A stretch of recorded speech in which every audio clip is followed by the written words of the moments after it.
अगर कोई जुल्म के खिलाफ आवाज उठाता है बिहार की विधानसभा में तो उसका नाम अख्तरुल ईमान है।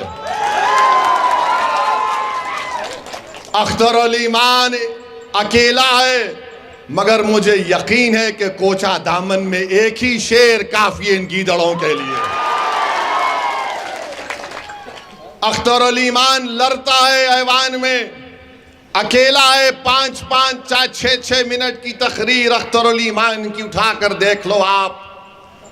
अख्तरुल ईमान सच्चाई को बयान कर रहा है, हुकूमत से लड़ रहा है, सवालात पूछ रहा है कि उर्दू टीचर का क्या हुआ जब वो मासूम 8 साल के बच्चे को सीवान में पकड़कर जेल में डाल दिया गया। उसके गले में रस्सी थी, उस बच्चे का नाम रिजवान, 8 साल का बच्चा। ये जितने बिहार के विधानसभा में मुसलमान एमएलए जीत कर गए, क्या रिजवान तुम्हारा बेटा नहीं था इसलिए तुमने आवाज नहीं उठाई? 8 साल का रिजवान गले में रस्सी डालकर 1 हफ्ता वो अपनी मां से दूर रहा। उसकी मां पुकार पुकार कर कह रही है कि मेरा बच्चा बच्चा है। वो 16-17 साल का नहीं है। मगर बिहार में क्या बीजेपी की सरकार थी या गठबंधन की सरकार थी जो गूंगी बनकर बैठी हुई थी? रिजवान की मां पुलिस स्टेशन के आगे 8 दिन तक अपने लख्ते जिगर के लिए तड़पती रही कि मेरा बेटा अंदर है, मैं कैसे बाहर जिंदा रह सकती हूं। ये इंसाफ महागठबंधन का। 8 दिन तक एक मां अपने 8 साल के बच्चे को तड़पती रही। किसने रिजवान के खिलाफ आवाज उठाई? किसने रिजवान की तकलीफ को अपने बेटे की तकलीफ की तरह महसूस किया? किसने उस तड़पती मां के आंसुओं को समझा? वो मजलिस इत्तेहादुल मुस्लिमीन और असदुद्दीन ओवैसी और अख्तरुल ईमान थे जिन्होंने रिजवान के लिए आवाज उठाई। ये महागठबंधन के लोग क्यों नहीं बोले रिजवान के बारे में? अरे तुम बोलो ना, रिजवान के बारे में तुमने क्यों नहीं बोला? बोलो, इल्जाम लगाने वाले हम पर, रिजवान पर नहीं बोले। वैशाली में गुलनार नाम की एक बच्ची, वैशाली में गुलनाज एक बच्ची का नाम था, उसको जला दिया गया।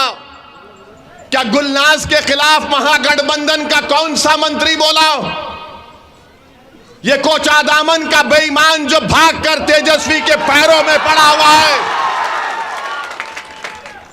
क्या गुलनाज पर बोल नहीं सकते थे? नहीं बोलेंगे।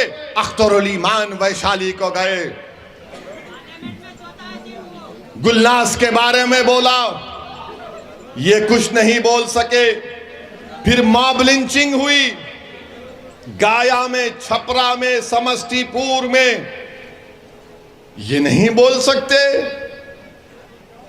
मॉब लिंचिंग हुई मुसलमानों की, ये नहीं बोल सकते।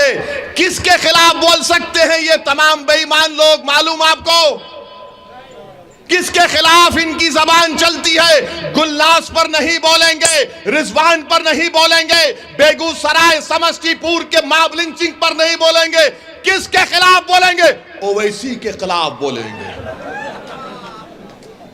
ये बी टीम है, वो फुला टीम है, ये उससे मिला हुआ है। अरे बेईमानो, तुम बुज़दिल हो, तुम मौत से डरने वाले हो, मैं मौत को अपनाने वाला हूं। तुम मेरे खिलाफ बोल सकते, मगर तुम्हारी जबानें गूंगी क्यों पड़ गई?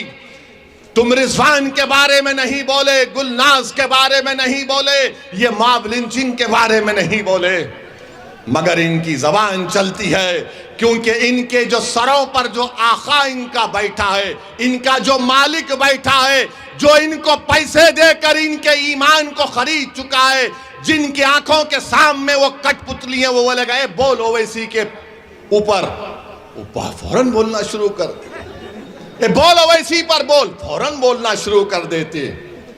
अरे तुम कब तक भोंकोगे मेरे नाम के बाद नाम लेकर? मुझे कोई फर्क नहीं पड़ता तुम मुझे जितना बोलोगे उतनी मेरे में ताकत पैदा होगी, याद रखो इंशाअल्लाह।